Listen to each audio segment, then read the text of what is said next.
So I think of magical realism as somewhere between realism and anti-realism. But when I think of anti-realism, the dominant view, uh, especially still in the zeitgeist, is the Copenhagen interpretation, particularly because Einstein, so the prototypical realist, he sparred with Bohr, who was at the head of Copenhagen.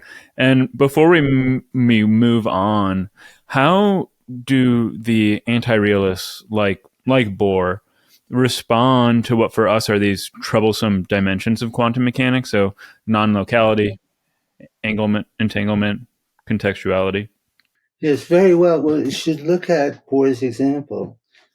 I mean, Bohr is, I love to read Bohr. He's really means it when he says that this is not realism. In other words, what he says is the wave function is an extension of common language, that people, there has to be people. He's very Wittgensteinian, I think that's the word.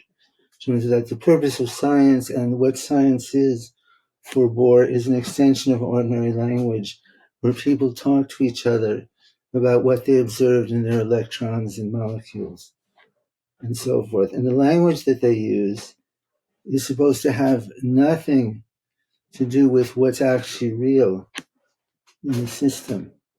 It's language that you need to add on to your ordinary language if you're going to have a coherent discussion about what's happening in atomic physics. And Bohr very much situates it, and he comes from Schopenhauer, and he very much situates quantum mechanics that way as an extension of ordinary language. Another person who you may or may not know from our contemporary world is Carlo Rovelli, who's been pushing a kind of extreme form of what he calls relational quantum mechanics. But if you follow him, he's pushing it much further than that. Hmm.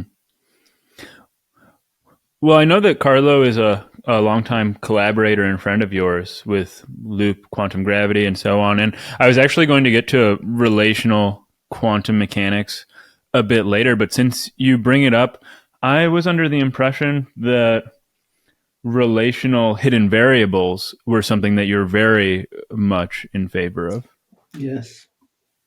Yes, but it's different than my friend Carlo's form of relational quantum mechanics. There are common themes that we share from the project in loop quantum gravity.